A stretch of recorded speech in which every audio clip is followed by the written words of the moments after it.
안녕하세요. 연찬참의 이별상담사 해유입니다. 반갑습니다. 코로나19 때문에 요즘 불편한 일이 좀 많으시죠? 모든 분들 건강 유지에 힘쓰시기 바랍니다. 그리고 요즘 걱정스러운 마음에 이러한 상황에서도 상담이 가능한지 문의를 주시는 분들이 계시는데요. 저희 상담사들은 상담을 할 때 항상 손 청결이나 체온 체크, 마스크 착용을 항상 하고 있다는 점 알려드립니다. 네, 오늘은 연인 사이에서 사랑에 대한 온도차가 너무나도 큰 그런 분들과 함께 합니다. 잔잔한 연애가 답답하고 사랑을 느끼기 어려워서 혼란스럽고 고민이 많으셨던 분들 끝까지 시청해 주시기 바랍니다. 우선 오늘의 사연 만나볼게요. 안녕하세요. 30대 초반 여자입니다. 저는 요즘 인생에 있어 가장 큰 고민을 하고 있습니다. 한 달 전에 1년간 만난 남자친구에게 프로포즈를 받았습니다. 그런데 문제는 제가 이 결혼에 확신이 없다는 겁니다. 남자친구는 항상 절 배려하고 성격도 온순합니다. 자기 일도 열심히 하는 성실한 남자이고요. 더 바랄 게 없는 남자친구인데 제가 어떻게 된 건지, 배가 부른 건지, 전 이 남자가 진짜 저를 사랑하고 있는지는 잘 모르겠어요. 1년 동안 다른 커플들처럼 한 번도 싸운 적도 없고 극적인 화해를 해본 적도 없어요. 남자친구는 우리가 잘 맞아서 그런 거라고 하는데 점점 이 말도 설득이 되지 않아요. 항상 규칙적인 연락과 주말 데이트만 있을 뿐 저희 사이에는 어떠한 이벤트도 기대 못한 설렘도 없습니다. 분명 사랑을 하고 있는데도 가슴이 텅 빈 것 같습니다. 저도 모르게 어릴 적에 뜨겁게 사랑하고 헤어졌던 전 남친을 생각하기도 합니다.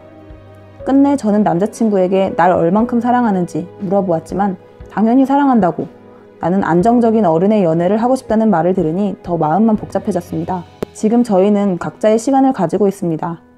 이 혼란스러움을 끝내고 싶습니다. 저에게 어떤 문제가 있는 건가요? 저 어떻게 해야 할까요? 네, 남자친구가 표현하는 사랑에 갈증이 느껴져서 사랑에 대한 확신조차 줄어든 여자분의 사연입니다. 둘이 생각하는 사랑이 참 많이 달라 보입니다. 지난 사연들과는 다르게 한쪽이 큰 실수를 하거나 관계를 망쳐버리려고 하는 행동 같은 게 없어서 더욱더 조금 복잡한 사연처럼 보입니다. 그럼 우선 연애의 참견 패널들은 어떤 의견들을 보였는지 정리해 볼까요? 여자분이 패턴화된 연애에 사랑을 못 느낀 것 같다라는 의견이 있었고요. 남자는 여자를 100% 신뢰하기 때문에 흔들림이 없는 것이다 라고 남자를 옹호한 의견도 있었습니다. 또 남자의 생활 방식이 자신을 위해 달라지길 원한 여자는 연애와 결혼의 조건을 자신만의 기준으로 생각하고 있는 것 같다라고 다소 비판적인 의견도 있었습니다. 이런 의견들을 보이던 패널들은 결론에 이르러서 이건 누구 한 명의 문제가 아니라 둘의 성향이 너무나도 다른 것이기 때문에 솔직하게 마음을 털어놓고 헤어져야 한다라고 말했습니다. 그리고 주변 상관없이 자신을 만족시키는 그런 선택을 하시길 바란다 라는 의견을 덧붙였습니다. 네, 패널들은 이렇게 둘이 많이 다르게 만남을 이어가기 어렵다는 의견으로 마무리하였는데요. 저는 패널분들이 남자와 여자분의 입장을 균형 있게 이해해 준 것이 참 좋았습니다. 하지만 성향이 안 맞기에 헤어져야 한다는 부분으로 급하게 마무리가 된 것 같아 조금은 아쉬웠습니다. 이 사연처럼 사랑에 대한 둘의 생각과 정의가 달라서 다투거나 멀어지는 커플들이 참 많습니다. 실제 저희 이별 상담에서도 그 사람이 저를 사랑하는지 도저히 모르겠어서 계속 확인하다가 결국 많이 싸웠어요 라고 하시는 분들이 꽤 있습니다.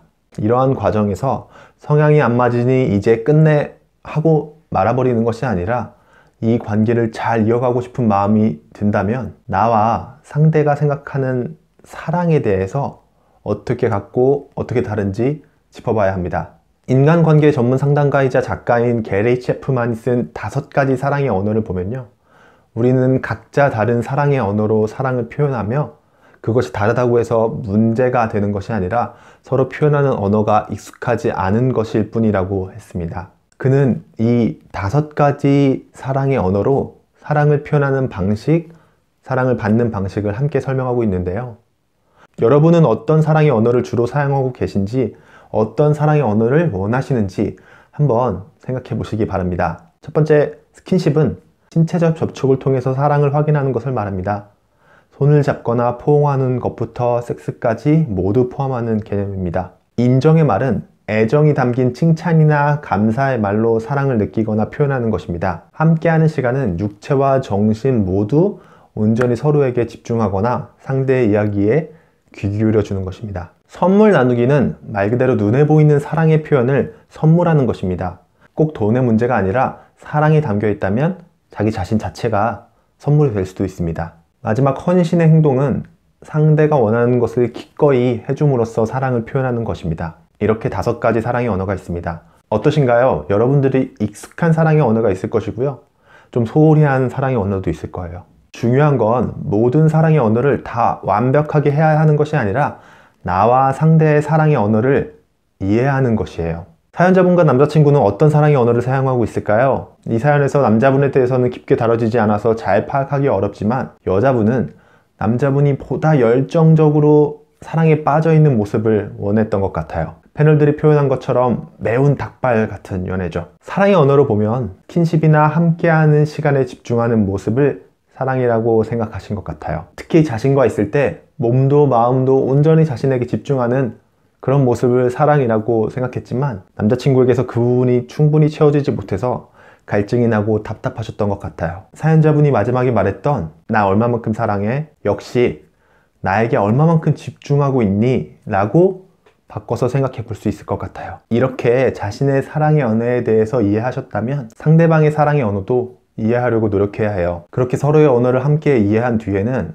우리가 어떤 것이 같고 다른지, 내가 원하는 것이 무엇인지, 또 내가 해줄 수 있는 것은 무엇인지 대화를 나눠볼 수 있어요. 이전에 혼란스럽고 답답했던 마음에서 나누는 대화와는 분명히 다를 거예요. 그리고 여자분이 이 관계에 대해서 정말 확신하는지에 대한 답도 스스로 내릴 수 있다고 생각합니다. 한 가지 제가 이분께 힘을 실어드리고 싶은 부분은 사연자분은 지금까지 이 관계에 대해서 끊임없이 고민하셨고 더 잘 만들어 보려고 노력하셨다는 점이에요. 그렇게 다소 어려운 사랑의 언어에 대한 질문과 고민의 과정을 잘 해내실 거라고 생각합니다. 마지막으로 남자분에게도 해드리고 싶은 말이 있어요. 사랑의 언어를 고민해 보시는 것과도 다 있는 부분이에요. 남자분께서는 안정적인 사랑만을 어른의 연애라고 설정해 놓고 어떠한 작은 변화도 모험도 시도하지 않았어요. 여기서 아쉬운 점은 남자분께서 상대가 이 점에 대해서 어떤 반응을 보이는지 사려 깊게 살피지 않았다는 점입니다. 마치 여자친구는 가끔씩 격렬한 리듬의 살사 댄스를 추면서 이렇게 다가오는데 이 남자분은 언제나 자기가 제일 익숙하고 편한 방법으로 이렇게 고개만 까딱까딱 거리면서 박수만 치는 그런 춤을 추고 있는 것과 같습니다. 얼마나 맥이 빠질까요? 제가 자주 즐겨 사용하는 표현인데 좋은 관계라는 것은 둘이 추는 춤과 같아서요.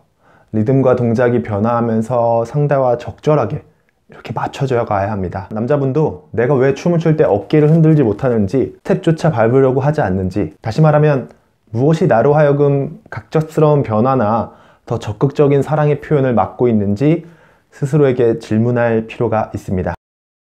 네, 오늘의 연참참 상담은 이런 말로 맺고 싶어요. 건강한 사랑에는 건강한 질문이 필요하다. 달콤한 연애를 하고 계신 분도, 좀 마음이 타들어가는 헤어짐의 과정 중에 있으신 분들도 나와 내 연애를 위해서 한 번쯤은 제대로 된 질문을 해보시기 바랍니다. 제대로 된 질문은 여러 번의 연애 경험을 통해서 스스로 얻게 될 수도 있고요. 5가지 사랑의 언어와 같은 좋은 책이나 어떤 영상으로도 가능합니다. 혹시 많이 어렵다면 좋은 질문을 항상 고민하고 있는 심리 상담사에게 찾아가 봐도 좋을 것 같아요. 아마 큰 도움이 되실 거라고 생각합니다.